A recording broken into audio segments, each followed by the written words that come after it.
Hey everyone, it's Jill the Wandering Stamper. It's another gloomy day behind me. As you can see, we've had quite a lot of fronts going through this year. I guess it's that El Nino effect here in Florida. It's normally our dry season, but it's okay because we're camping and I have more excuse to craft when it's raining or gloomy outside. So today we're going to play with the brand new Hills of Tuscany stamp set. I absolutely love this stamp set. It is in the January through April mini catalog, and we're going to go through the steps on creating a beautiful background using these stamps.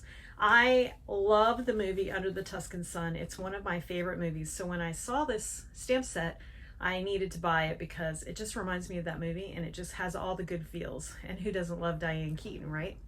So we're going to turn the camera down and get started. I'm so glad you can join me, and I think you're going to love being able to play with this stamp set and create these beautiful backgrounds. So here we go.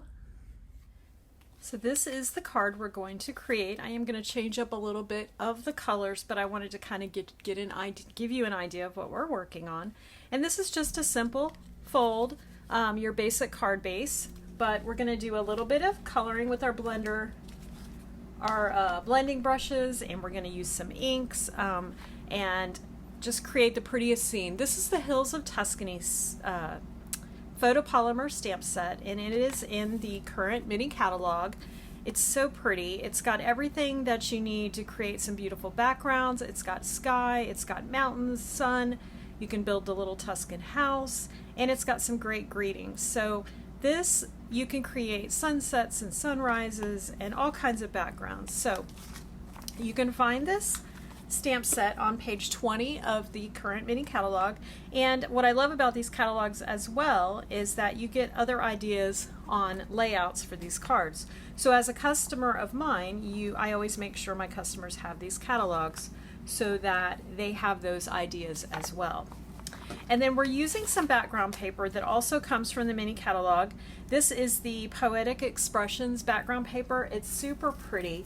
I got a pack of it because I liked it for all of the backgrounds that it has. And these have the colors, a lot of new colors. So you have your boho blue and your moody mauve and your wild wheat from the In Color series, and then the bubble bath, Lost Lagoon, and Mossy Meadow as well, and those are some of the some new colors as well. So it's very pretty. So that is also in the mini catalog. And don't forget, during January and February, for every $50 of products that you purchase from me, you get to pick out items from this celebration catalog, and it's just chock full of fun things, and I've been doing a lot of videos using those products. So let's get started.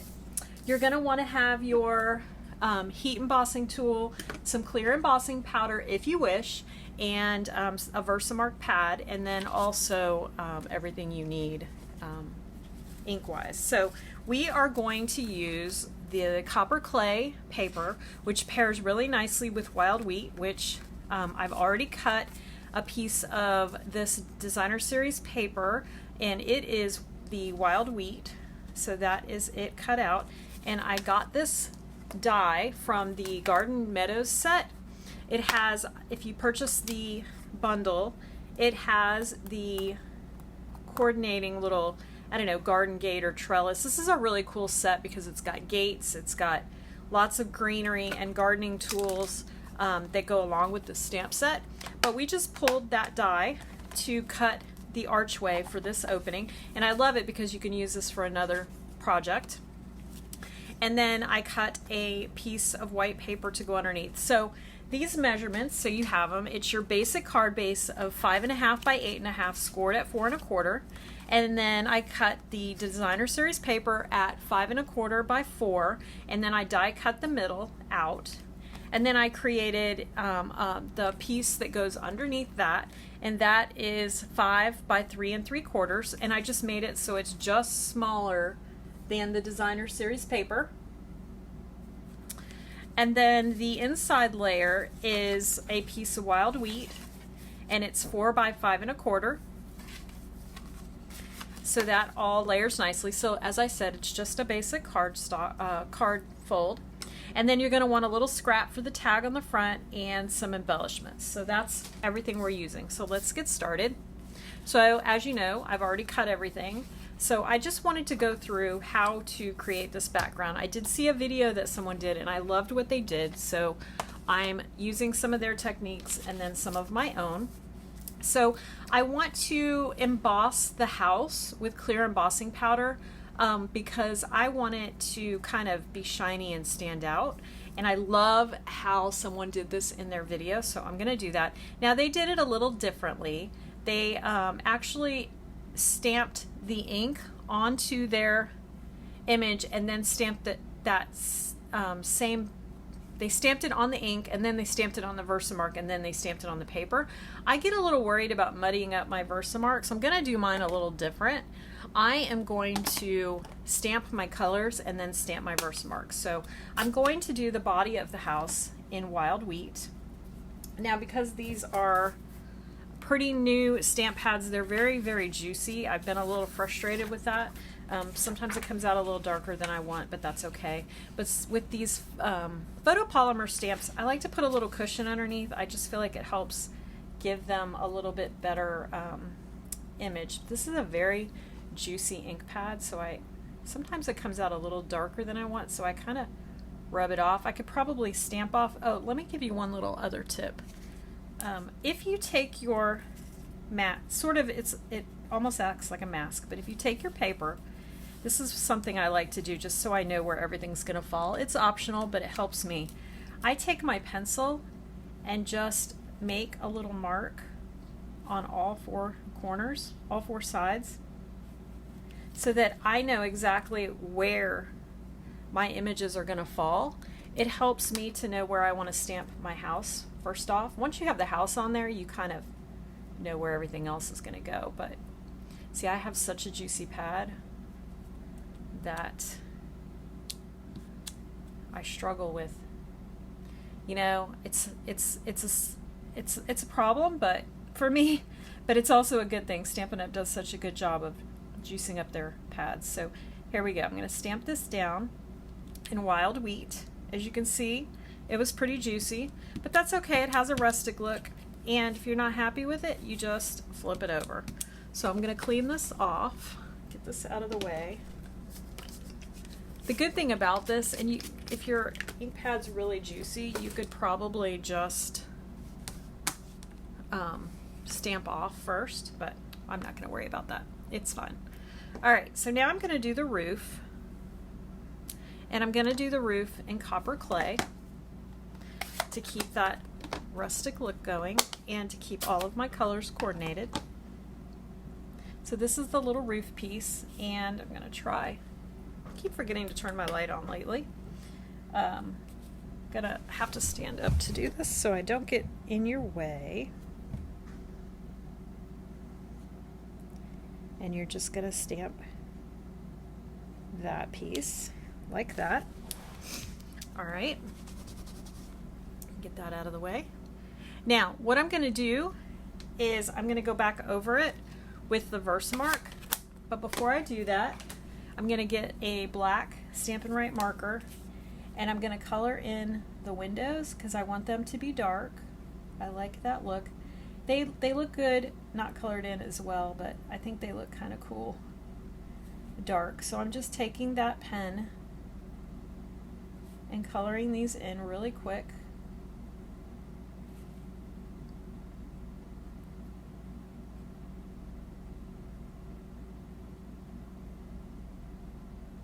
Just like that. All right. Now that that's done, I'm going to grab my Versamark pad and I'm going to go back over those images. I'm going to first rub my embossing buddy on there to get rid of any static on the paper so we don't have little flyaway pieces of powder.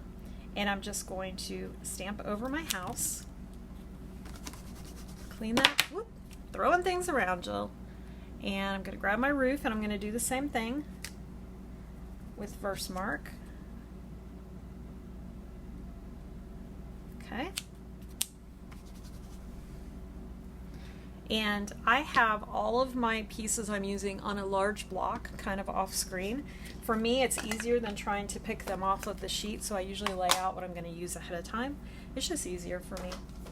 Now I'm going to grab my embossing tray and some crystal clear embossing powder. I'm just going to sprinkle a little bit on there. All right. And put this back in the tray. And you could go over this a second time if you wanted to. I find one time is plenty.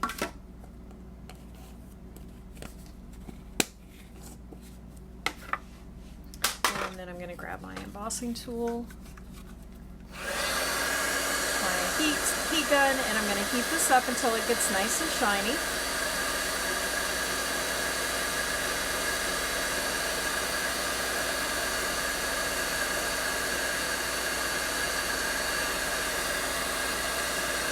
You can kind of tell when it's done. All right. Now, if your paper curls up, one little tip is just run your gun on the back side of your paper, and it'll help straighten your paper back out. So somebody taught me that, and it's been a very handy trick. All right, so now we have sort of a glossy house, which I love. I love that look. So now we're going to start building the rest of it. So this large stamp is the cloud stamp, and I'm going to grab some boho blue. Again, this is a super juicy ink pad. It's not really a complaint, it's just sometimes an inconvenience when you don't want things to be too juicy, but it's okay. We're going to go with it. See, what I've found is this is so juicy that I get little spots. So I'm going to lightly stamp off, and then I'm going to go ahead and put my clouds on here. So do that right there. Okay. See how bright my pad is? But that's okay. It's going to look really cool. All right, so I've got that done. I'm going to clean this block off. And then I'm going to close this up. And we're going to do some shadowing with the brushes afterwards, so I'm not concerned about that blue because it's going to look really good in a minute. So I'm going to grab the old olive, and I'm going to do some hills around the house.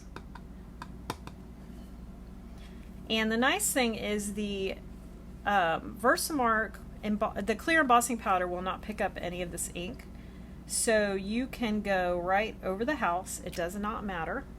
I'm going to move this out of the way now because it won't show up on the house, so that's kind of nice. So I'm just going to give it some hills and go over it a few times and just build my hills, and you can even stamp off and do some lighter ones and just get your hills the way you like them. Okay, and I'm going to do one more right there. Okay, so that's good. So I've got my hills. I'm going to clean this off, and I'm going to grab the trees. There's two different trees. There's one that has 5 and one that has 3. I'm going to use one of each. So I'm going to grab Mossy Meadow because it's slightly darker, because we want our trees to stand out. I'm going to ink those up, and I think I'll put those right there. Clean that off. And then the other stamp has 3 trees. They're a little taller. So I'm going to put those on the other side. I'm going to put them about right there. So there we go. All right.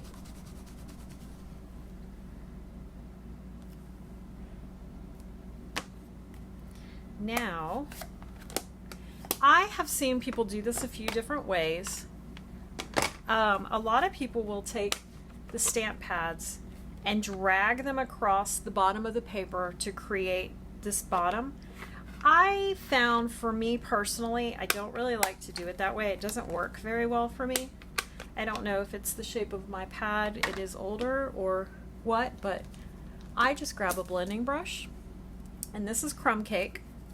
I'm going to make sure it doesn't have any of the previous color on it. It looks like it does. I'm going to take some of that off there. This is the one I use for tans and browns. So I'm going to rub this into the crumb cake, and then I'm just going to put it onto my paper. And it's a nice little earth tone color. I'm just going to get this color shade just however dark you want it. And what I did is I squished a little ink on my pad, and then I'm using that as my, you can also use a clear block. I do that sometimes too. So I'm just coloring this in. I'm going to go up into the grass a little bit. All right. So there we go. And I'm going to clean this off so I can use it for next time. And then I'm going to, while I've got this technique going, I'm going to grab that boho blue again, and I'm squeezing my pad, and I'm going to get a little boho blue puddle here. This is a brand new brush, and so this will be my blue brush, and I'm going to just make sure I know how much is on it. And I'm just going to go and add some more color to the sky. And I like to brush off the paper first because I want to make sure there's no globs. So remember, it's not going to go on the house because we've got that ink there. We've already got the Versamark on it, so your house is safe. Alright, so I'm just going to keep doing this until I'm happy with the shade. And I just wanted to kind of pull in some deeper color because my ink pad was so juicy. There we go. So it's a nice blue sky. So that is good. So now I'm just cleaning off my brush, getting most of the ink off, so now I can use that later for other blue shades that I'm coloring with. So that's done. So now I'm going to go back to that mossy meadow. And this is really cool. I would not have thought of this, but I saw somebody do this, and I thought, okay, I'm doing it. I wish I could remember her name to give her some credit. But all right, so we're going to create a lavender field. So I'm going to ink. This is the stamp that has the little dots right here. So that's what we're using for this part. And I'm just going to create rows. So my first row is going to go kind of straight down. You really can't mess this up, but you want to create that look of like depth. So you make it a little wider at the bottom so it looks like it's traveling a long distance. And now that I've got that one done, I'm going to do my next row at a little bit of an angle, and again I'm going to angle it out, and you really just keep adding your rows at an angle. And I usually just fill in till I'm happy with it. Alright, and now I'm going to work on this side. This stamp set is so much fun. When you just feel like coloring or painting or creating some art, this is a great stamp set to do that with. Okay, so see how I made it wider at the bottom so it kind of looks like it's going up the hill. So once you're happy with it, and I'm adding a few more pieces, once you're happy with that, you're going to clean your pad off, your ink block off, and using that same stamp, I'm going to close up this old olive, and I'm going to grab the Gorgeous Grape. I tried this in Highlander Heather, and it's a little bit light, so I think the Gorgeous Grape will be better. And we want this to look like lavender. So now I'm just going to, it's a little hard to do this when I'm trying not to put my head in your way, but now you're just going to add that Gorgeous Grape on top of where you just put the mossy meadow. And so it looks like flowers. Purple flowers, and it's so pretty, and it goes along with the Tuscan look with all these colors really well. So you just keep on adding your purple however much you want. It just adds that extra little pop of color too. It's so pretty. Okay, like that. So now you just kind of look at it and see if you need any anywhere. That looks actually pretty good, so I think I'm going to add one right there and stop. That's all there is to it. So look how pretty. Now if you wanted to add sunshine, what I would probably do, and I haven't tried it, there is the sun here, and I would do the same thing at the beginning. I would maybe stamp it in Daffodil Delight or Crushed Curry, and then emboss it with clear embossing powder, make it shiny. I think that would be really pretty. So now that we have our background done, look how pretty that is. So we are going to, so what I like to do is, let me grab my silicone craft sheet. And so what I'm going to do is just put a thin line of glue around our perimeter, because this is going to go on our mask we already created. That's going to go over top of it.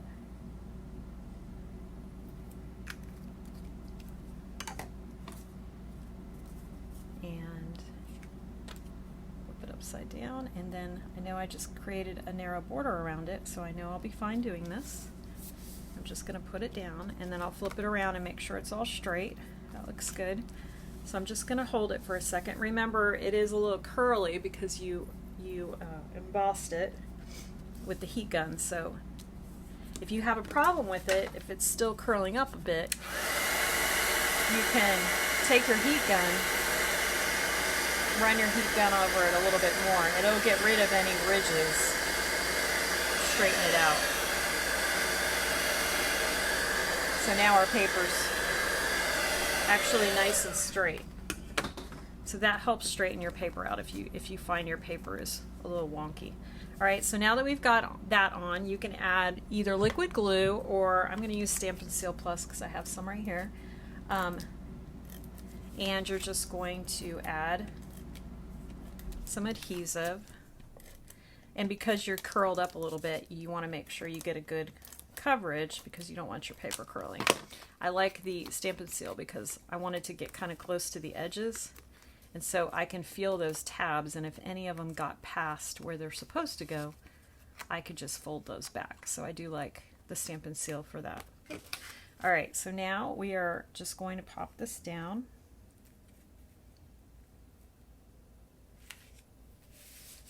Look at that. Isn't that so pretty? I just love that look. So now we want to add a little tag to the front, and in the stamp set, I have a little scrap here. There's a tiny little hello. So we're going to use the hello, and then I'm going to use the You're in My Thoughts on the inside. So I'm going to grab the copper clay, and I'm going to ink up the word hello. Okay. And then close this up for, well, I'll leave it open because we're going to use it for the inside. Now, we're going to grab the Best Labels punch, and this goes with a fun little set that you can stamp alphabets on, but it's a tiny little punch, and I was looking at this realizing this is the perfect size punch for this saying, so we're going to use it. So there we go. I just punched it out. So I like this little punch for that. It's just the perfect size. So now I'm going to put a dimensional on the back. I think it'll just only need one, or you could use a couple small ones, but I'm just going to use one large one. Using my Take Your Pick tool, which is my best friend. And we're going to put that on the front, and then you just kind of want to decide where you want it. I think I'm going to put mine right here. It looks cute anywhere. And then I liked these rustic metallic adhesive back dots because I thought the metallic rusticness kind of went well with what we created. So I'm going to add 2 of them right here, like that. Look how cute that is. And then maybe I'll put a big one over here, like that. All right, so that's the front of our card. So now for the inside piece, this is light enough to write right on, so I'm not even going to add a piece of white cardstock over it. You could if you wanted to. I like it just the way it is, so I'm going to keep it that way. So I have the You're in My Thoughts. I'm going to ink that up with the copper clay, and I'm standing up here so that hopefully I get this straight. Oh, I made that ugly. We're going to flip it over. It's hard to see depth perception when you're doing it from above the camera. There we go. Okay, that's better. It's a great thing about paper. It has two sides. All right. So now if you find yourself doing that and you have a little raised edge from the direction you cut your paper on, just run your bone folder over that and it gets rid of that. All right. So now we're going to put some adhesive on there. I'll just use my liquid glue.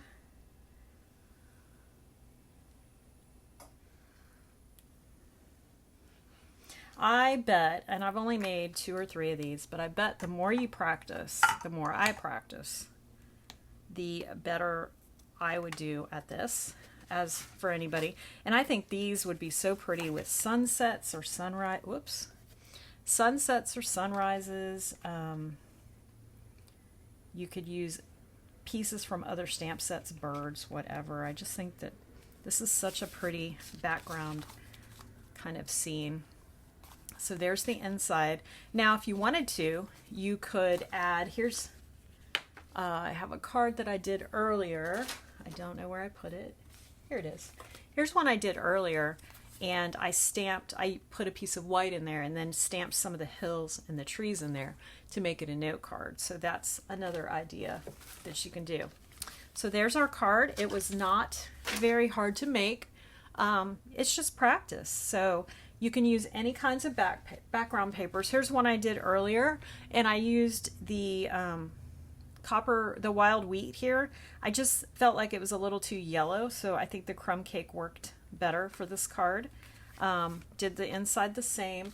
And then here was my first try at it, and I used a piece of background paper from the Wandering Meadow, Garden Meadow or look at this. I just put my hand on my stamp pad. See, that is why I always like to keep my stamp pads clean. I'm always a mess. When that happens, you just put a little stamp cleaner on your fingers and rub them on your stamp cleaning pad and hope for the best. Okay. Crisis averted. Just don't mind my messy hands. So I used the copper clay and I used gray granite for the home. And then I used orange because there's some pumpkin pie and some gray granite in this paper. So I just changed the flowers to the pumpkin pie flowers and did everything else the same. And it's so pretty. And then I just tore off the end of my tag and put a little bit of the the mossy meadow or old olive on there, and then stamp the inside. So you can have a lot of fun with this. You can create scenes on top of the outside layer. It's beautiful. So if you enjoyed this video, please don't forget to subscribe to my channel so that you get all of my videos. I put one out at least every Wednesday. And there is a link below to my website, which has my blog on it. Will give you all of the cutting and scoring and assembly instructions for all of my videos. So I hope you enjoyed learning this new technique, and I hope you get a chance to try it soon. Have a great day, and don't forget to craft today. I'm Jill, the Wandering Stamper. Thanks for joining me.